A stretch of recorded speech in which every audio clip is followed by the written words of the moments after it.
이른바 운전기사 갑질 매뉴얼로 무리를 빚었던 현대가 3세죠. 정일선 현대 BNG 스틸 사장이 얼마 전 운전기사 갑질 매뉴얼로 또 무리를 빚었는데요. 고용노동부가 정 사장을 기소 의견으로 검찰에 송치했습니다. 3년간 운전기사가 몇 명이나 바뀌었을까요? 김현주 기자와 함께 알아보겠습니다. 어서 오세요. 자, 먼저 고용노동부에서 조사로 추가로 드러난 사실부터 확인해 볼까요? 네, 고용노동부가 이제 최근 3년 동안의 급여 명세서를 조사를 했더니 이 정일선 사장이 운전기사 12명을 교체한 걸로 드러났습니다. 근데 여기에 계열사에서 고용한 경우까지 합치면 3년 동안 61명이 교체됐다고 하는데요. 먼저 조사 내용부터 보시겠습니다. 정일선 사장은 자신의 차를 몰았던 운전기사 12명 가운데 10명에 대해서 근로기준법을 위반한 혐의를 받고 있습니다. 여기에 현대 BNG 스틸 전체 계열사에서 고용한 운전기사까지 합하면 모두 61명이 근로기준법의 보호를 받지 못했는데요. 법정 기준인 주 52시간을 초과해 최대 70시간까지 일을 시킨 경우도 있었습니다. 폭행 혐의에 대해서는 운전기사 중 1명의 진술만 확보됐고 대부분 진술을 꺼렸다고 합니다. 고용노동부 서울 강남지청은 정 사장에 대해 지난 21일 서울중앙지검에 기소 의견으로 송치했다고 밝혔습니다. 네. 이 문제가 불거지면서 공개된 것이 그 갑질 매뉴얼인데요. 저도 내용을 보면서 눈을 의심할 정도로 참 많은 사람들의 공분을 샀어요. 네, 무려 140장이 넘는 분량의 매뉴얼을 그대로 따르도록 강요를 해서 무리를 빚었는데요. 네. 이 지난 4월 보도가 됐을 때 저희 취재진을 만났던 전 수행비서의 말을 먼저 들어보시겠습니다. 종강이를 채웠을 때는 제가 뭐 빨리 안 왔다거나 아니면 이제 좀 버벅댔거나 대가리 든 거 없는 병. 너 같은 게 태어났으니까 니네 엄마 그러고 미역국 먹었냐. 머리통을 치워 때린다던가 그 강도에 대해서 물어보는 것 같은데 맞을만해? 이렇게 얘기하는 거죠. 그럴 때는 진짜 치욕적이어서 네, 말만 들어도 인격을 얼마나 무시했는지 알 것 같은데요. 네. 정일선 사장 현대가 3세입니다. 이 재벌 3세의 갑질 여기서 끝이 아니었습니다. A4 용지 140장이 넘는 매뉴얼, 그러니까 지침서를 만들어서 그대로 따르도록 했는데요. 이 지침서 내용을 한번 보면요. 이 모닝콜은 받으실 때까지 악착같이, 또 가자는 문자가 오면 번개같이 뛰라고 돼 있습니다. 네. 이뿐만이 아니었죠.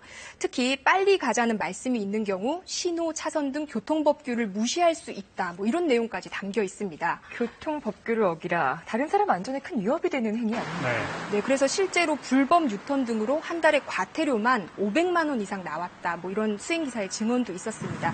이 내용이 공개되면서 정 사장은 홈페이지에 글을 올리고 사과하기까지 했죠.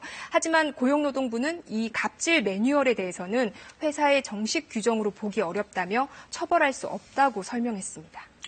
정일선 사장뿐만 아니고 다른 회사에서도 이런 일이 계속 이어지지 않았습니까? 네, 뭐 보통 수행기사들이 본인이 모시는 회장님이나 사장님을 대장이라고 부른다고 해요. 그 어떤 어려움이 있는지 한번 저희가 만나서 들어봤습니다.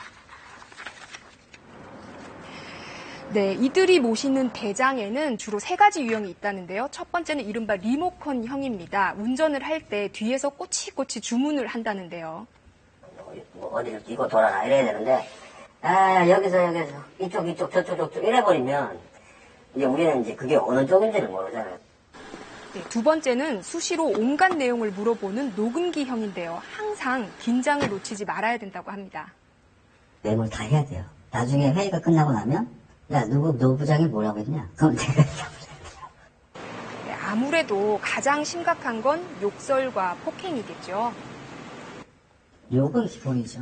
의자를 바로 차고 막 난리 치고 하죠. 운전석에는 잿들 빼가지고 막 던지기도 하고 막 기사 괴롭히려고 막 바닥에 침 뱉으면 또 그거 다 네, 지난해 말 김만식 몽고식품 명예회장의 막말과 폭행, 또 사이드 미러를 접고 운전하라는 황당하고 부당한 지시로 공분을 자아냈던 대림산업 3세 이해욱 부회장 등도 욕설과 폭행으로 큰 무리를 빚었는데요.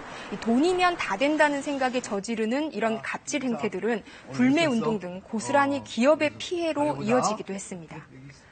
다음 소식도 살펴보겠습니다. 세월호 참사 이후에 유가족 비방하는 악성 댓글이 참 많았었는데 그 이유가 있었더군요. 네, 주로 뭐 진상 규명에 반대하거나 유가족이 돈을 노린다 뭐 이런 내용의 비방이었는데요. 세월호 특조위가 조사를 한 결과 이 특정 세력이 이 같은 내용을 조직적으로 퍼뜨린 정황이 확인됐습니다. 먼저 이 그래픽을 한번 보시면요. 이 조장이라고 불리는 사람이 사회 관계망 서비스죠. 트위터에 비방글을 올리면 많게는 한 번에 97개의 조원 계정이 1초 단위로 글을 리트윗해서 퍼날랐다고 합니다. 이 조원들은 같은 글을 최대 30번씩 리트윗하기도 했습니다.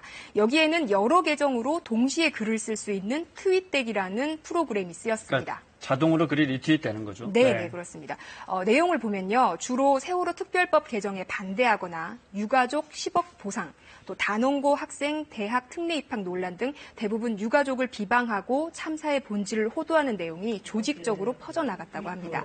세월호 참사 특별조사위원회는 세월호 사고 직후부터 1주기 사이 트위터에 작성된 390만 개의 글을 전수조사한 결과 이 같은 패턴을 확인했다고 밝혔습니다. 또 유가족과 생존자, 주변인 163명을 설문조사한 결과 비방글이 올라온 인터넷 게시물과 언론 보도로 인해서 정신적 고통을 겪은 비율이 68.5%에 달했다고 덧붙였습니다. 다음 소식입니다. 조직폭력배 두목들이 경찰에 검거됐는데 다양한 사업에 손을 댔네요. 네, 이 건에 개입한 사업이 한두 가지가 아니었는데요. 먼저 영상을 보시겠습니다. 네, 한 조직폭력배 두목이 부하를 폭행하는 장면인데요. 이 조직 기강을 해이하게 했다는 건데 이 맞은 부하는 병원에 실려갈 정도로 심하게 다쳤습니다. 경찰은 경기 인천 지역에서 활동하는 조직폭력배 7개 파의 두목 등 7명을 검거해 4명을 구속했습니다. 후배 조직원을 폭행하고 성매매 업소나 사행성 PC방 등을 운영한 혐의인데요. 일부 조직은 문어발식으로 사업을 확장해서 치어 양식장과 김치 공장에도 투자하고 협박과 압력을 행사한 것으로 드러났습니다. 자, 김현주 기자 수고했습니다.